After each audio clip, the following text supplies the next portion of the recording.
Trump fired thousands of scientists, bombed Yemen, slashed student loans, and used an 18th century law to deport people to torture prisons.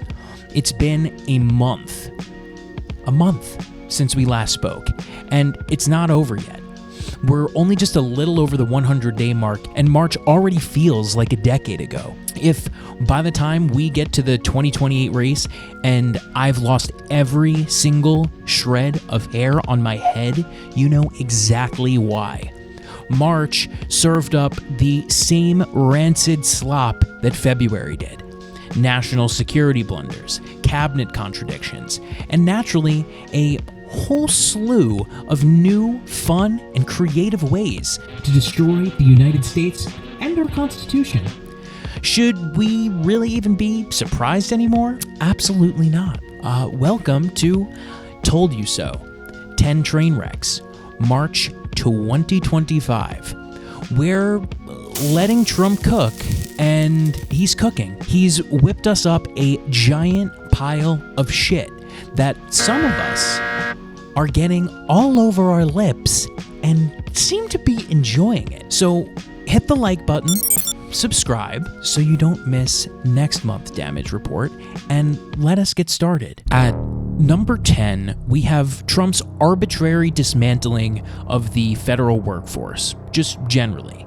We'll cover more agency cuts later, but right now I just want to start with the big picture. Through his revival of Schedule F, Trump is carrying out Project 2025's dream of firing up to 50,000 career civil servants and replacing them with MAGA sycophants.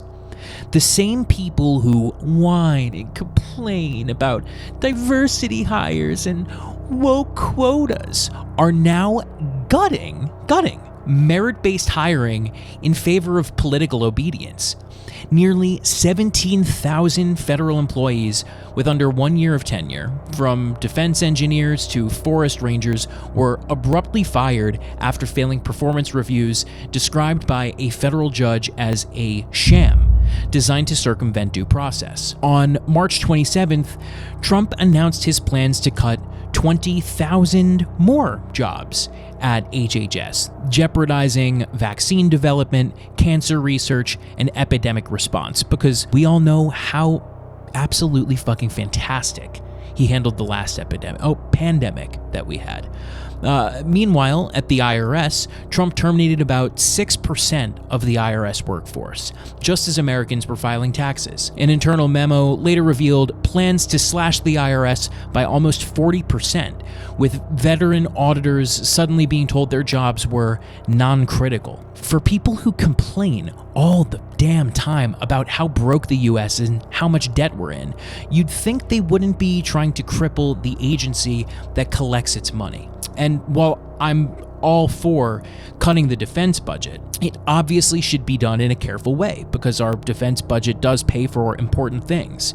And it's clear that that wasn't the case with the Trump administration, whether it's being careful or actually cutting the budget in a significant way. About 5,400 of 55,000 probationary civilian employees of the Pentagon were sent home on paid leave pending termination. Congress looked to investigate, but the administration refused to provide specifics. Surprise, surprise. Many of these employees provided planning, maintenance, or intelligence support.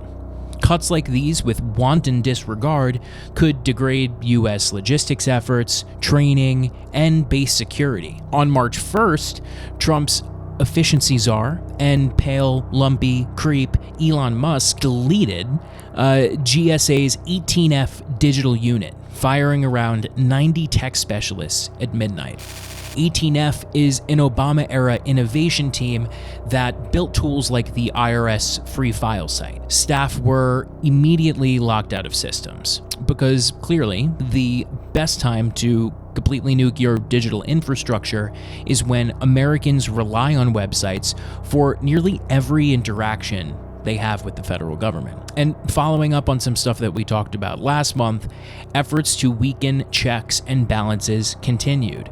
On March 4th, a D.C. judge barred Trump from firing Kathy Harris, a Democratic member of the Merit Systems Protection Board, the independent agency that protects civil service employees.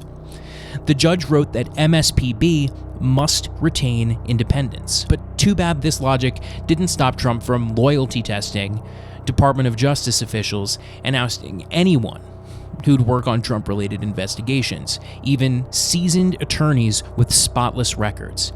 Because in Trump's world, it's not about what you know, it's about who you obey.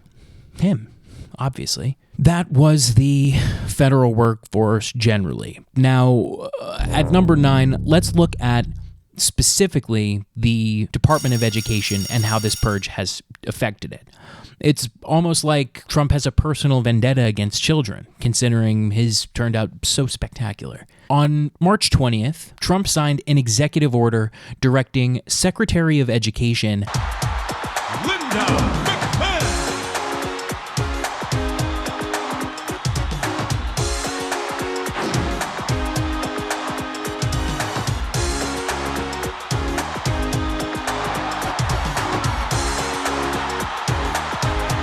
to take all necessary steps to facilitate the closure of the Department of Education and return authority of education to the states. One small issue. He doesn't have the power to do that. Congress does. McMahon hails it as history-making.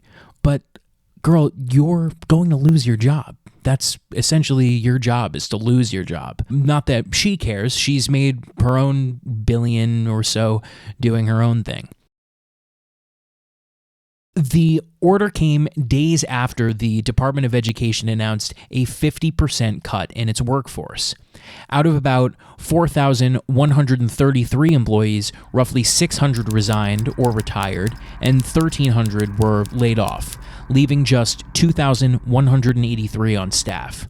Every division was hit, from Pell Grants to special education, even offices created by Congress explicitly. Within minutes, Union Chief Sharia Smith, an OCR attorney, was herself fired along with 5 other union leaders. The Office of Civil Rights, where she worked, is charged with enforcing equity laws.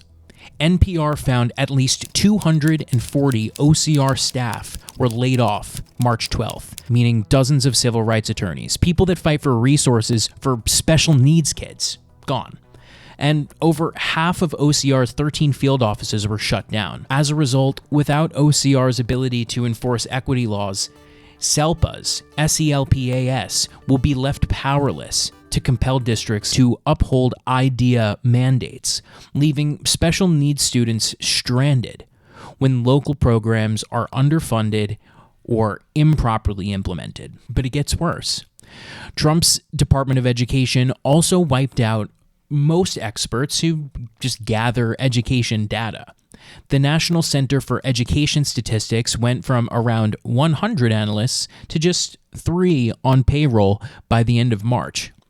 One University of Washington expert warned losing NCES is absolutely devastating for over 2,000 low-income schools, since no one will calculate who needs Title I and other funds. And additionally, the Institute of Education Sciences, the Department of Education's research arm, was decimated. Dozens of contracts, $900 million in studies on literacy, special education, career training were canceled, and over 100 IES researchers were fired. DOE insiders call it the destruction of knowing what works for kids.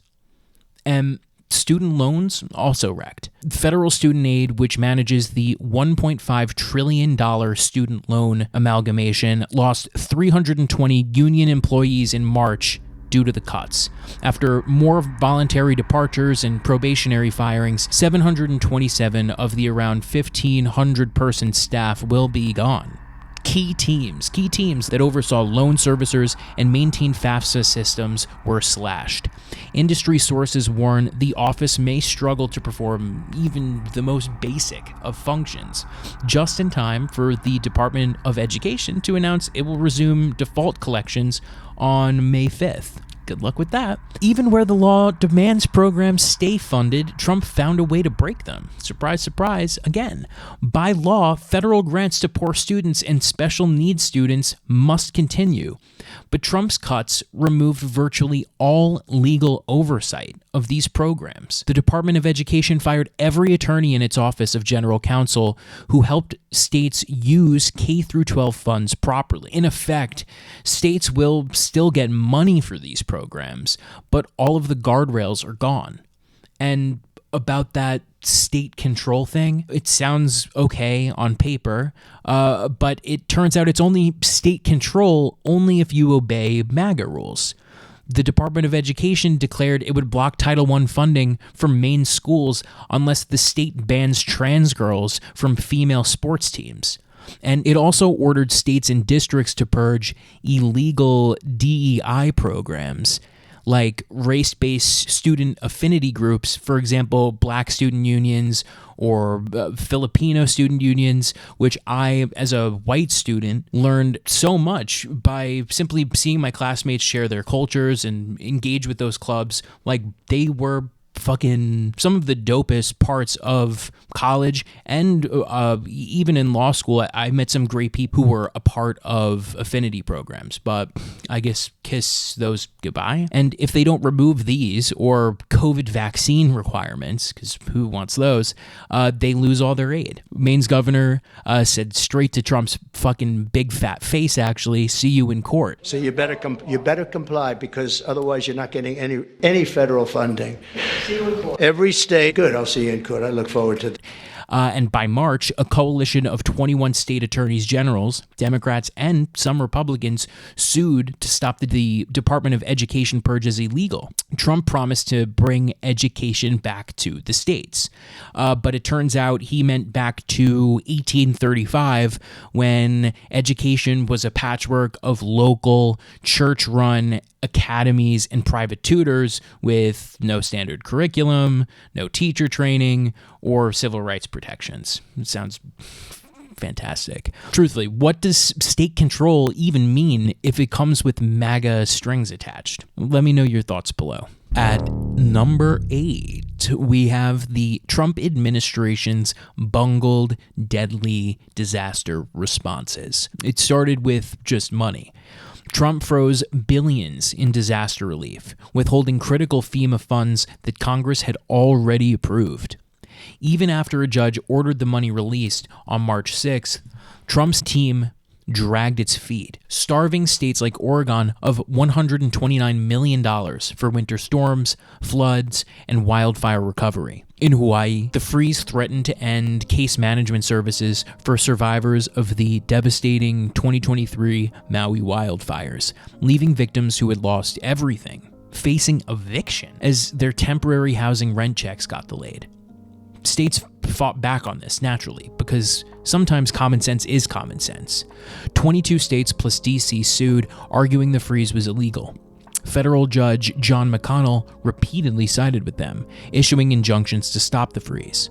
But Trump's administration ignored the orders, hiding behind a bogus manual review process and, calling the judge an activist. Some states argued the freeze appeared to be linked to penalizing states with pro-immigrant sanctuary policies that limit cooperation with ICE, politically weaponizing the aid.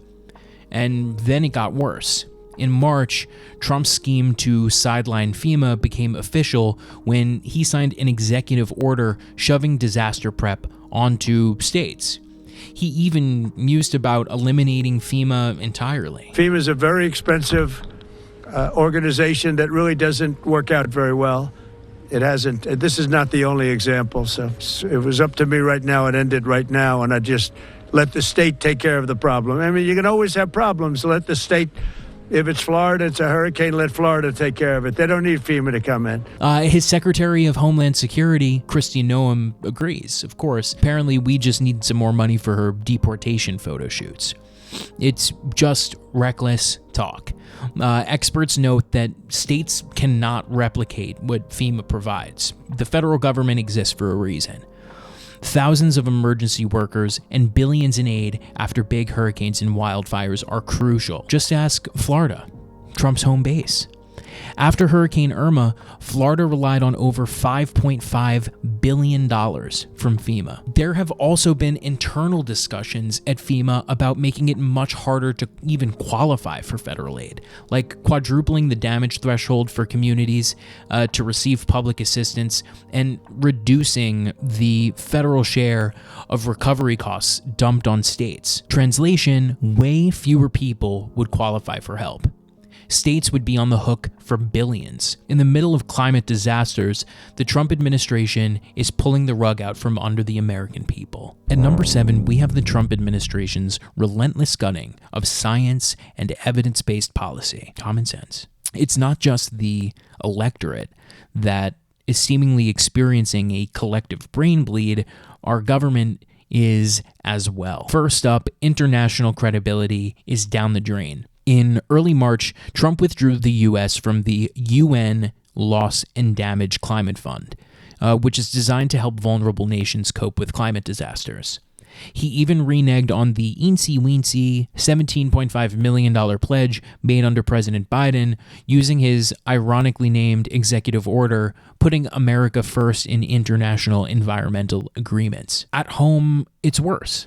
Trump is literally trying to erase climate science with 1984-style censorship. His January executive order titled Restoring Freedom of Speech banned words like diversity, clean energy, and climate change across federal agencies. Sounds like free speech, right? But this goes beyond websites.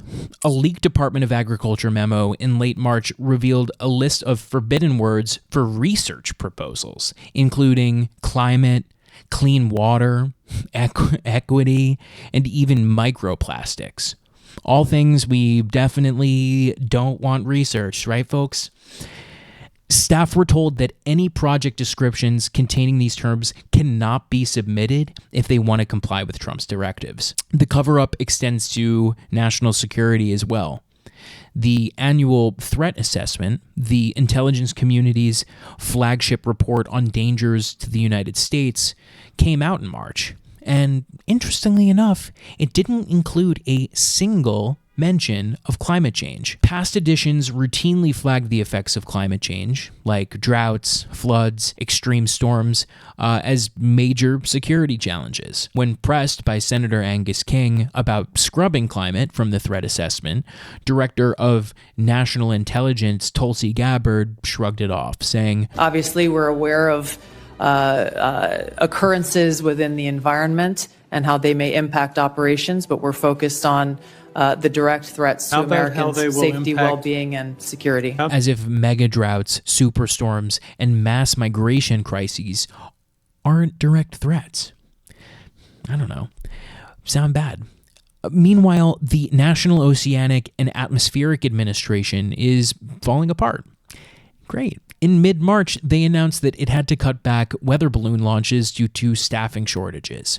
These balloons are crucial for gathering weather prediction data, and the EPA is next. Of course it is. Who needs in the environment at large?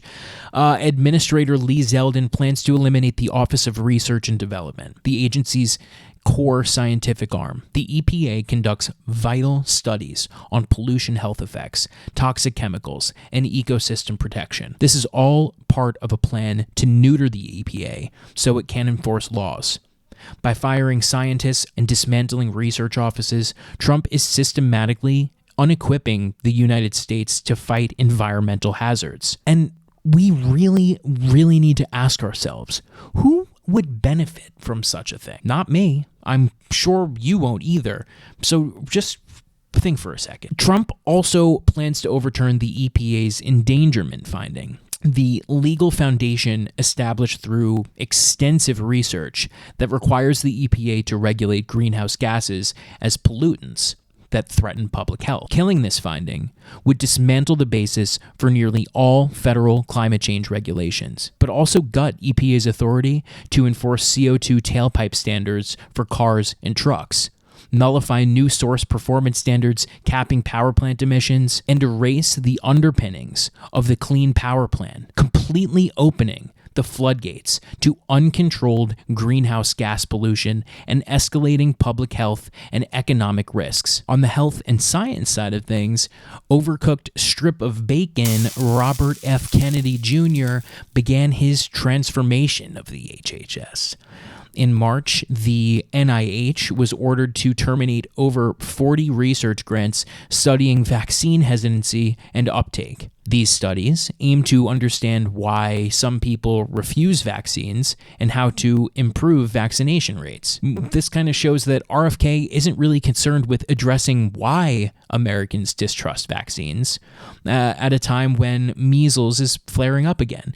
Almost interestingly enough, like he has something to gain from the distrust. Maybe like even more wealth, even more notoriety, a government position perhaps. The CDC has also been directed to reinvestigate a long discredited claim from the 1990s, a possible link between vaccines and autism. The leading vaccine regulator in government, Dr. Peter Marks, he resigned in protest, decrying the administration's unprecedented assault on scientific truth. Truth and transparency are not desired. The HHS secretary wishes subservient confirmation of his misinformation and lies, Dr. Marks wrote in his resignation letter. Over 145 HIV/AIDS research grants were also canceled, worth nearly $450 million because they focused on diversity, equity, and inclusion. Studying marginalized patients? Studying people that need help? No. That's too woke. Shut it down. And it's not just HIV research. Research into long COVID, substance abuse, environmental health, and more have been slashed. Experts warn that slashing those grants, which funded targeted PrEP and treatment studies in marginalized communities, could trigger thousands of preventable infections and deaths by derailing evidence-based prevention programs at, again, precisely the moment that measles, a long eradicated disease in the United States, and other public health threats are resurging. The White House has also threatened to pull federal funds from universities it deems ideologically unfriendly, such as that two-bit university, Harvard. That's right. From climate data to public health statistics, we risk a future where federal research is distorted to fit the MAGA narrative. Across the country, scientists are pushing back, however. In mid-March, thousands marched in D.C. and cities nationwide in pro-science protests.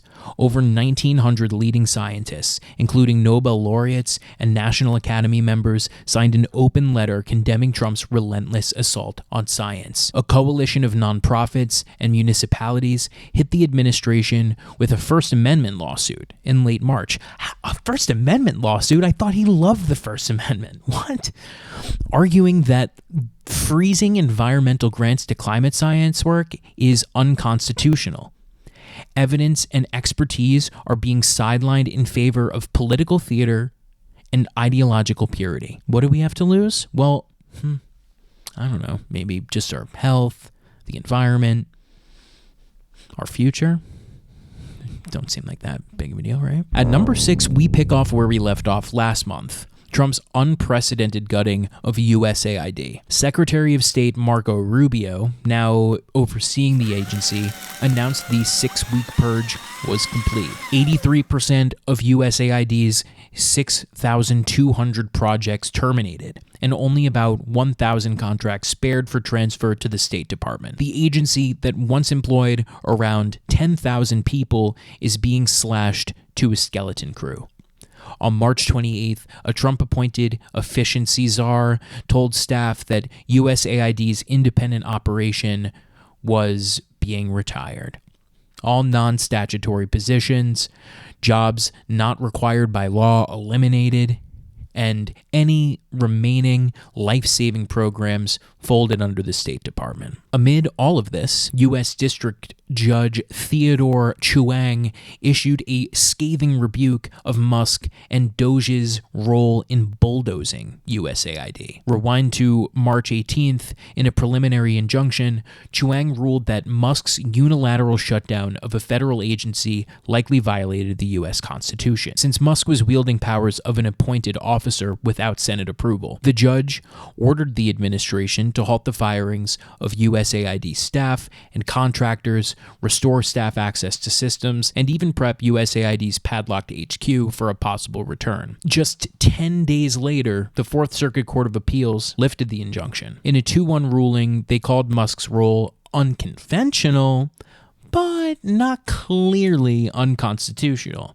since other department officials were signing the paperwork. The court essentially said that Musk, claiming that he fed USAID into the wood chipper on Twitter, does not necessarily mean he is the one giving orders, which to me is batshit. Either the administration is lying because they claim that he has all of this power, or Musk is a tool for propaganda. Just pick one. Despite the fact that USAID is less than 1% of federal spending, Republicans are sucking Musk off for this. I love what Elon's doing, cutting the waste, swooned Rand Paul, who's now pushing for Congress to retroactively. I will say there's a reason why I made a voice for that one and not Trump, because I'm just like absolutely sick of the Trump impressions, and I can't do an RFK impression for obvious reasons. Rand Paul, who's now pushing Congress to retroactively bless the cuts just to give them a constitutional veneer. But not everyone on the right is absolutely comfortable with Musk's unchecked power. A very small group with broad powers can inflict huge changes without a lot of knowledge, warned Representative Frank Lucas. Cleaning up afterwards is going to be extensive. Musk himself has even admitted that some cuts probably have gone too far.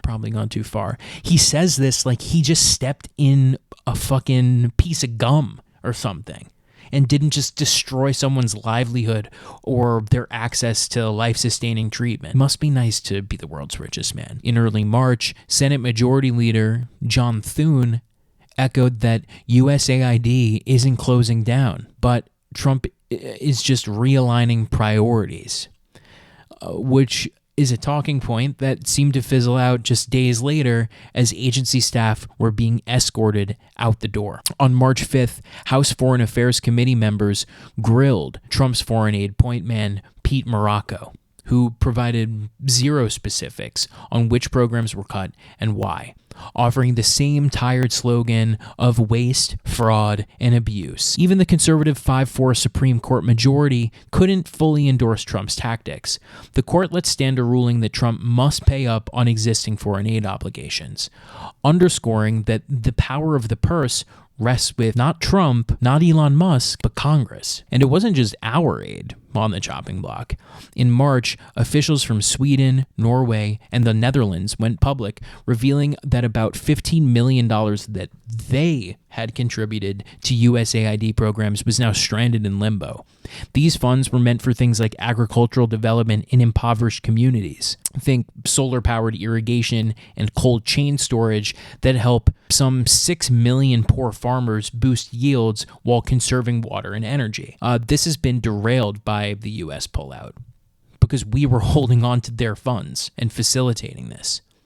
America First seems to mean everyone else just fend for yourselves, and if you trusted the U.S. to manage joint funds, well, you're shit out of luck. The UN sounded a dire warning in March about the human cost of America's aid freeze. A seismic shock is how the UN's humanitarian chief described the sudden drying up of U.S. aid. Many will die because that aid is drying up. Other nations like China, Russia, India, and even the United Kingdom have stepped in to fill the void, expanding their influence in our absence. So yeah, if you've got kids, it might be the perfect time to start teaching them Mandarin. Now we're at number 5. So during the debate, when asked if he had a plan to replace Obamacare, Trump simply stated that he had concepts of a plan. Concepts. Listen, you still do not have a plan. I have concepts of a plan. There are concepts and options we have to do that. Now that he's in office, it's clear that all of that conceptualizing actually went to dismantling the system in place using whatever means he can without Congress. He's taken steps to strip insurance from vulnerable Americans. Here's what happened. For starters, Trump slashed the open enrollment window, ending it on December 15th instead of January 15th. And this may sound like just a minor change, but the impact will be huge.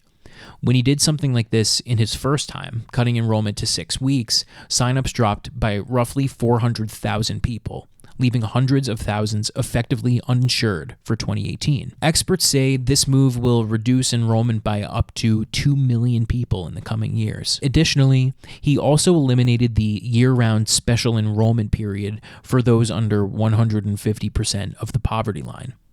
Now, if families miss that narrow window, they go months without insurance. The Trump administration also announced that it would bar immigrants with DACA status from Affordable Care Act marketplaces, where people buy health plans. These people, brought to the U.S. as children, were finally allowed to buy ACA plans under Biden's policies. But given that Trump could give a fuck less about people without health care, since it's never actually something he's had to deal with, he's ripping it away. Up to 580,000 dreamers could lose access to affordable health insurance. And this move is even getting flack from some insurers and providers as well. Excluding healthy dreamers drives up costs for everyone by unbalancing insurance pools. And as we covered last month, Trump signed an executive order declaring that gender-affirming care is no longer essential under ACA plans. Affordable Care Act insurance companies can now refuse to cover gender-affirming treatments or medications, rolling back protections for transgender Americans. The ACA was interpreted to ban anti-trans discrimination in healthcare, a stance reaffirmed by a 2024 Biden-era rule. Trump's administration has now shredded that policy, part of a broader attempt to legally erase the recognition of trans people. HHS, led by Leather Shoe, RFK Jr., is enforcing an executive order to recognize only biologically distinct sexes and purge federal policies of gender ideology. To reiterate, gender-affirming care is supported by every major medical institution and often considered a life-saving treatment. You know, there's just nothing that screams freedom like the government deciding who counts as a person, right? By redefining sex this way, HHS has paved the way for insurers to outright deny hormone therapy, surgeries, and puberty blockers, forcing transgender patients to forego essential, often life-saving care or face crushing out-of-pocket costs, and has already sparked Section 1557 lawsuits by groups like GLAAD, arguing that the policy flagrantly violates the Affordable Care Act's non-discrimination protections. Additionally, a big one here, Trump's budget allies in the House floated a $2.3 trillion cut to Medicaid over the next decade. This plan explicitly targets the Affordable Care Act's Medicaid expansion and coverage for low-income adults.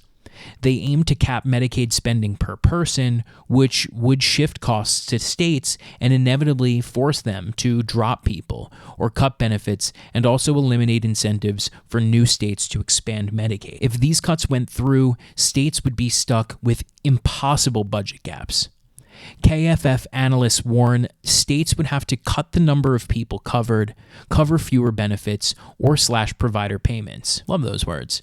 But in the end, these all point to one outcome: fewer Americans with health coverage and weaker protections for those who remain insured. Trump's healthcare policy is simple. If you can't afford to be healthy, just shut up and die quietly. For example, imagine someone you know with type 1 diabetes, your grandma, your uncle, your brother, finding their life-saving insulin therapy and blood glucose monitoring supplies just outright excluded from their healthcare plan, forcing thousands of dollars in out-of-pocket costs just to stay alive. Sounds like a good health insurance policy to me. I don't know what the problem is. At number 4, we have Trump's invocation of the Alien Enemies Act to turbocharge his deportation agenda. Last month, at number 1, I talked about Trump's harmful and indiscriminate deportation policies. Who would have thought that just a month later, things would get even worse? I guess we all did, didn't we? So, the Alien Enemies Act is a relic from 1798,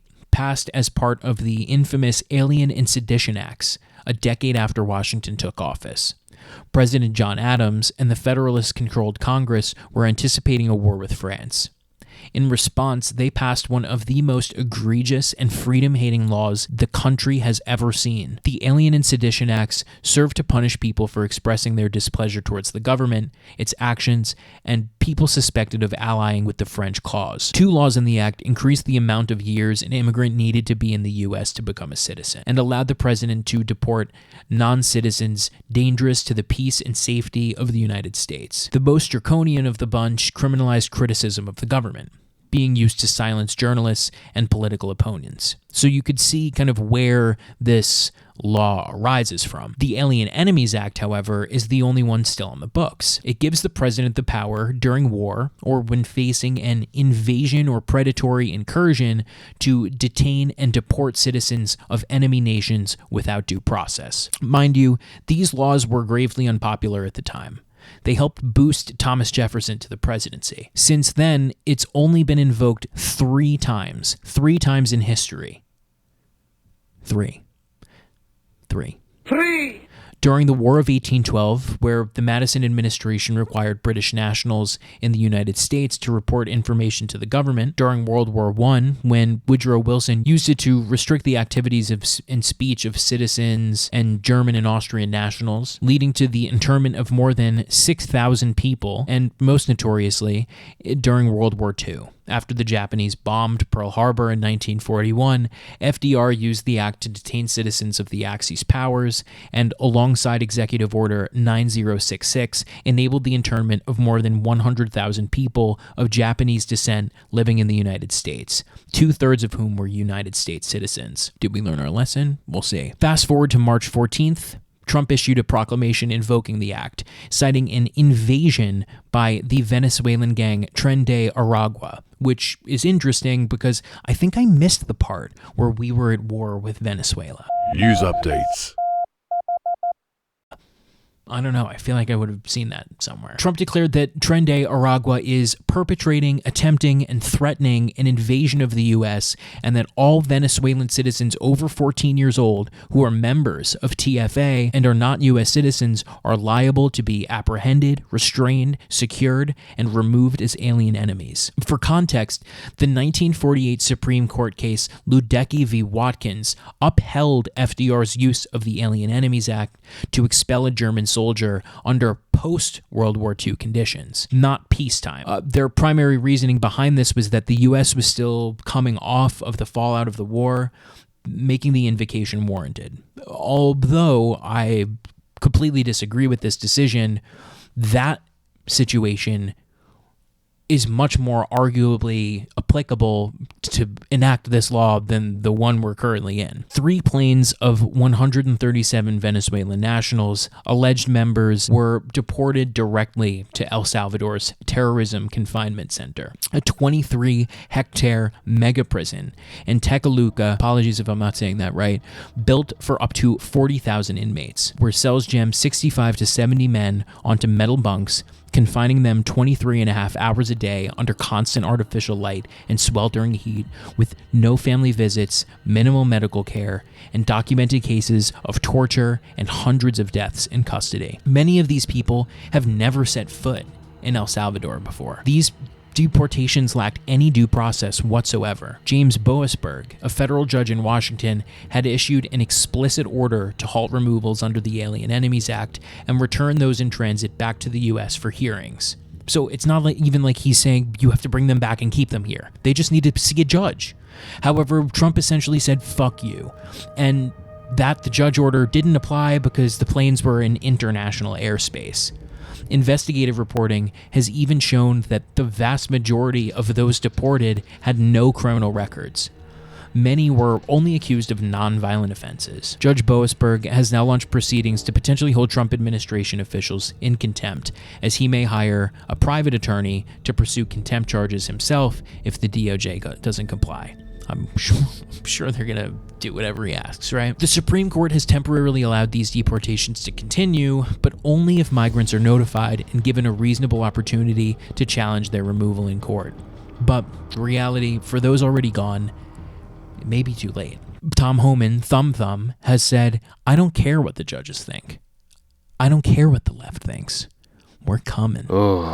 He also argues that ICE's word alone is sufficient to label someone a gang member, invoking Form I-213's unilateral designations that required no criminal conviction or judicial finding, brazenly brushing aside the fact that the vast majority of those deported had no criminal record. The precedent here is chilling. Trump is lowering the bar to strip due process from people living in the United States. Less than 100 years ago, Japanese, German, and Italians were put in forced internment under the guise of racial discrimination.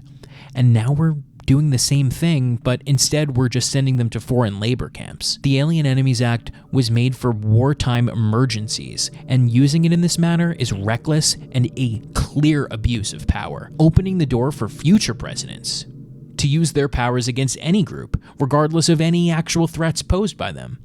One huge example is the misstep of Garcia, who was married to a U.S. citizen with 3 children and has 0 criminal charges against him, despite multiple rulings, including from the Supreme Court, ordering that he remain in the U.S. due to credible threats to his safety in El Salvador. ICE agents detained and deported him on March 12th. The government even admitted that he should not have been removed, but they refused to do anything about it since he's now in custody in El Salvador, which is just a load of bullshit. But he's not alone, with over 200 deported Venezuelans with no details on their whereabouts or status. Again, investigations indicate that at least 3/4 of these people had no criminal record.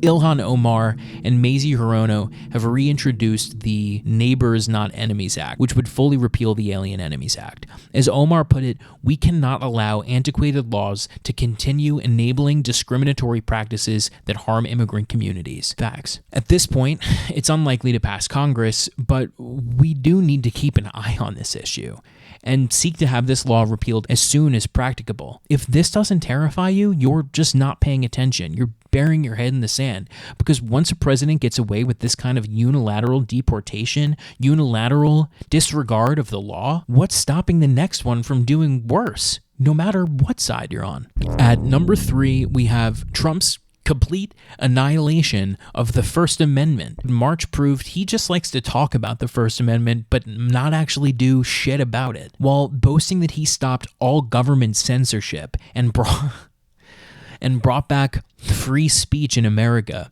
His administration is jailing protesters and silencing critics with an unprecedented crackdown on dissent.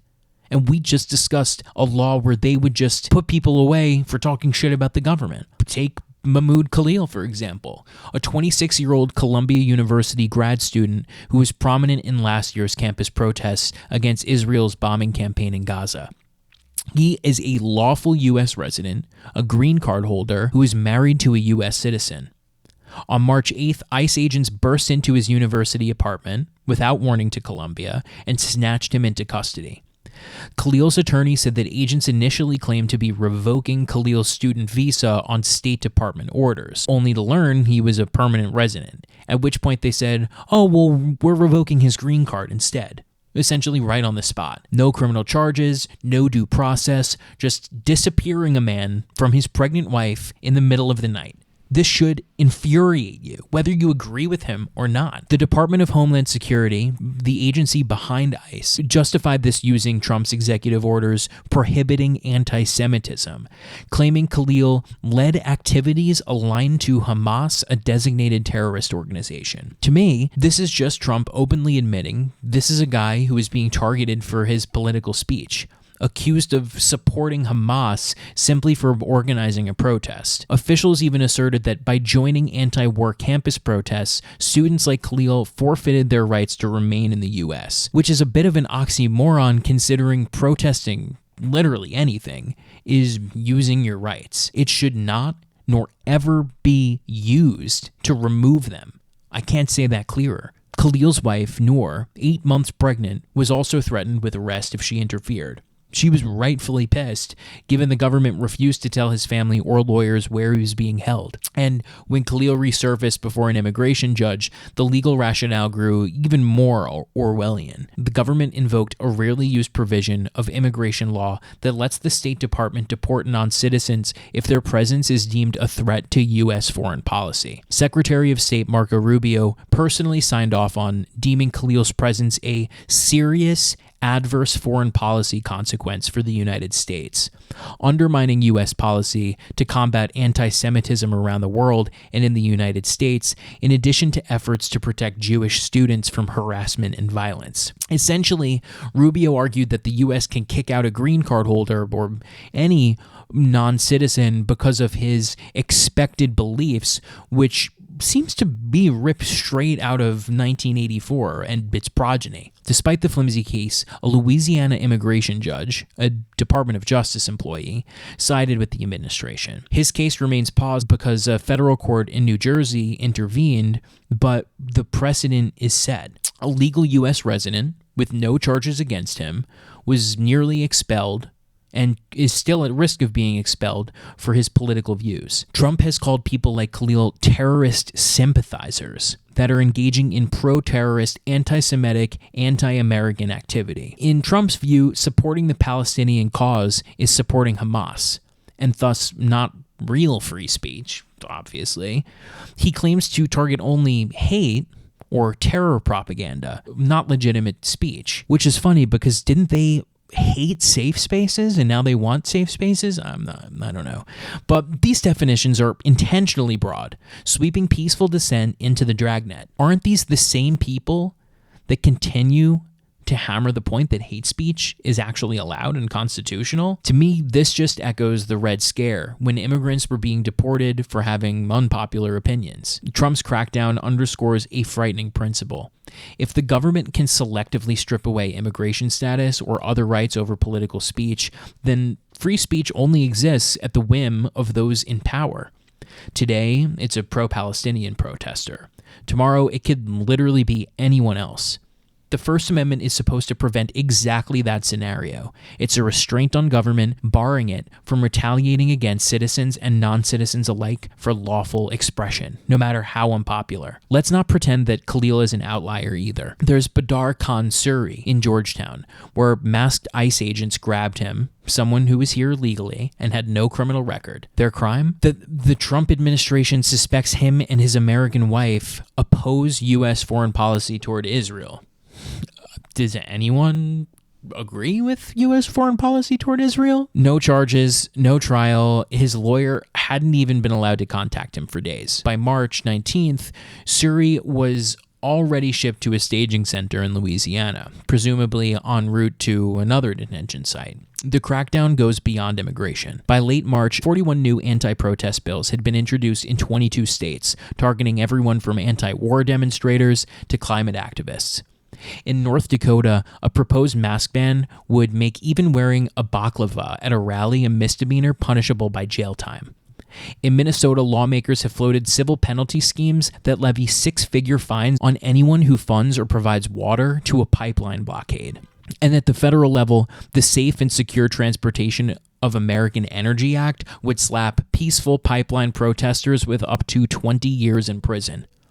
Trump isn't only using his executive power to quash dissent, he's encouraging a full-blown legislative assault on the right to assemble nationwide. Also in March, the Trump administration is facing lawsuits for freezing funding for nonprofits that are anti-Trump's fossil fuel agenda. This crackdown has also extended to the press as well, with Trump even making an attempt to ban the Associated Press, that left-wing slop, from the White House. He sued CNN and the New York Times for critical reporting, and through his Department of Justice, rescinded Merrick Garland's policy limiting subpoenas of reporters' phone records, a move critics say was designed to compel journalists to reveal their confidential sources. It's so interesting how free speech icon Elon Musk has been completely silent about all of this. What it seems to me is that free speech for Trump and Musk only means speech they find politically convenient. He'll defend the right to spew hateful and brain-dead claims on social media,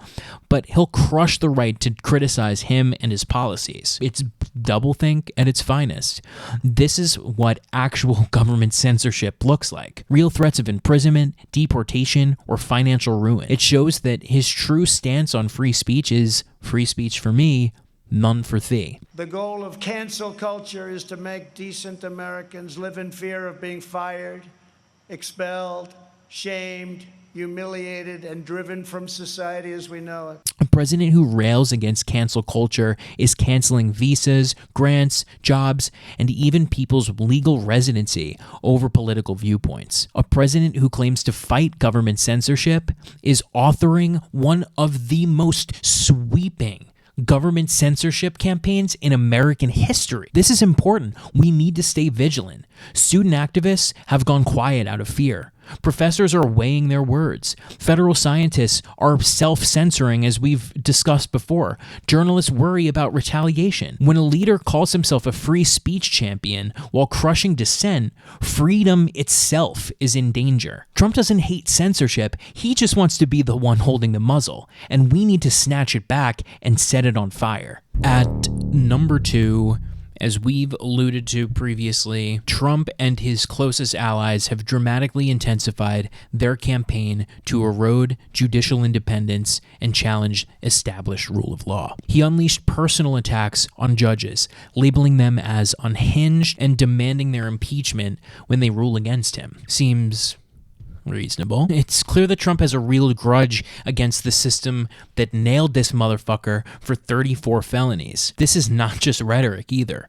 Trump's team gutted the GSA, managing roughly 360 million square feet across about 8,100 owned and leased buildings and employing some 12,000 staff.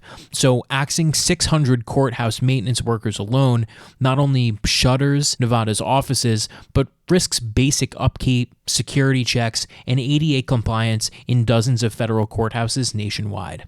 Trump bullying judges is nothing new, and Trump ignoring Boasberg's order to halt certain deportations is not something that should come of much of a surprise. In 2016, then-candidate Trump attacked U.S. District Judge Curiel, who is overseeing the Trump University fraud case. Crazy how we're still here, but suggesting Curiel was unfit to preside over his case because of his Mexican heritage. In 2017, he called Judge James Robart a so-called judge who was endangering national security after temporarily blocking Trump's Muslim ban. In 2018, Trump attacked federal judges who refused to rule with him on immigration.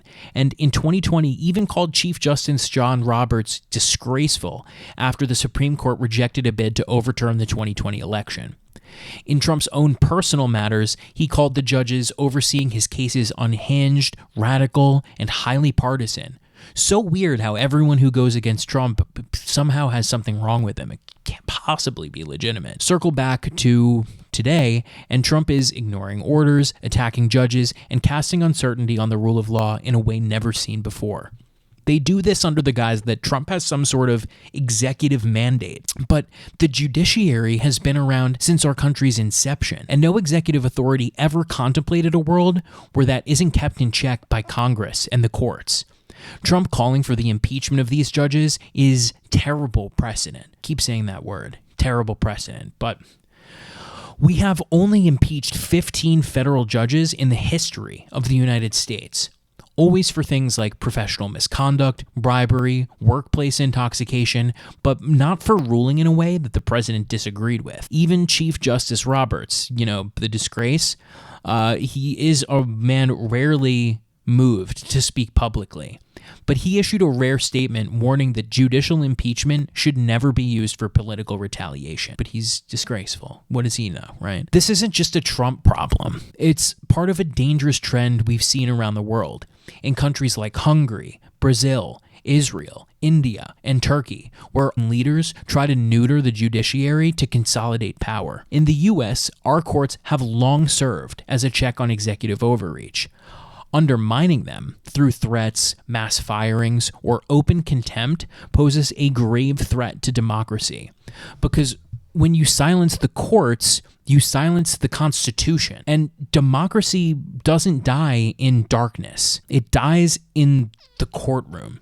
At number 1, we have Donald Trump's disastrous bombing campaign in Yemen, the actual focus of the Signal group chat Trump's administration accidentally leaked to the entire world. It would have been easy and clickbaity to discuss the leak itself in depth, but I think we can't ignore how much of an issue the bombing itself is. Here's what happened. On March 15th, Trump ordered over 40 air raids across at least 7 provinces in Yemen, targeting rebel positions. At least 53 people were killed, including civilians, 5 children and 2 women, who we can't just say are collateral damage. But Trump made the announcement on Truth Social like he was launching a new line of stakes.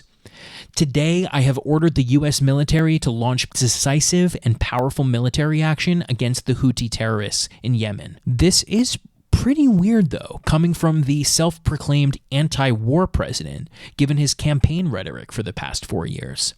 Notably, on the definitely not bald Tim Pool's podcast, Trump himself said this about Biden's own illegal strikes against Yemen. I think it's just a failed mentality. It's crazy. You can solve problems over a telephone. Instead, they start dropping bombs. I see recently they're dropping bombs all over Yemen.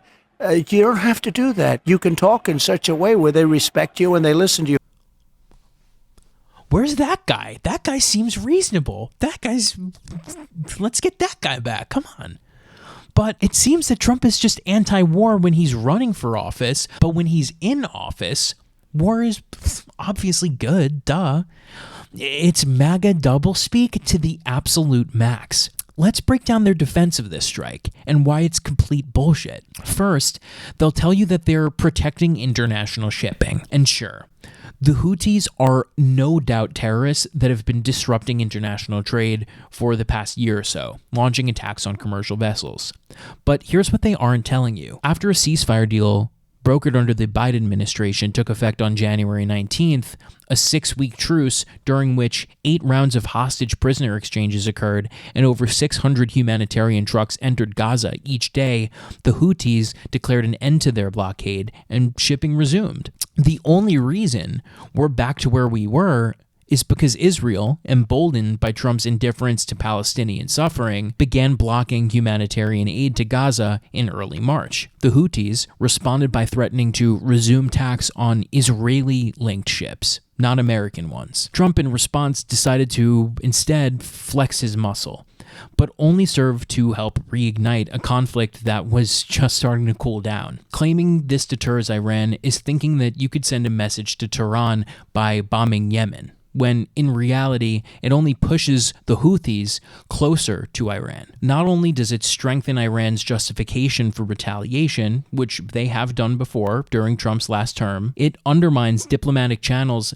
that are already hanging on by a thread. Trump's words don't help. Just 2 days after the first round of strikes, he posted this gem. Every shot fired by the Houthis will be looked upon as a shot fired from the weapons and leadership of Iran, meaning he's one retaliatory drone away from turning a regional conflict into a full-blown war with Iran, the anti-war president. In fact, in January 2020, Iran's retaliatory missile barrage injured 110 U.S. service members with traumatic brain injuries, underscoring that there is a cost to these actions. Trump's big talking point here is that Biden let things spiral because he was soft, which is rich considering Biden himself admitted after his own January 2024 strike that the U.S. had blown through a year's worth of Tomahawk missiles in one night and still failed to stop Houthi attacks on shipping.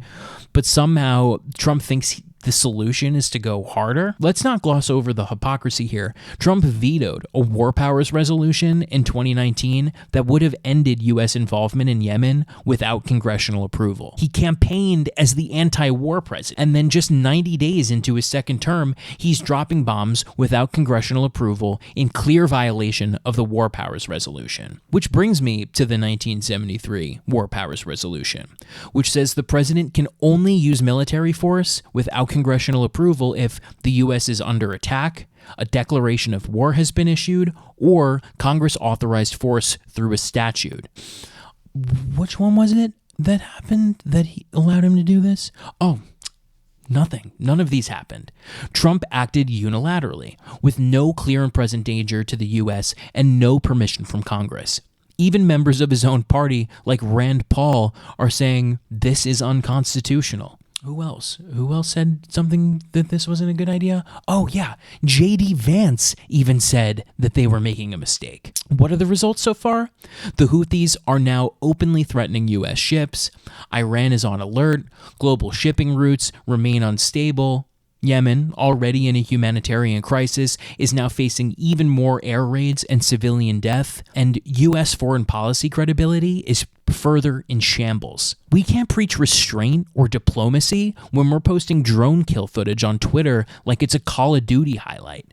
Anti-war president or not? What do you make of this contradiction? What are your thoughts? And that was the Trainwreck of March 2025.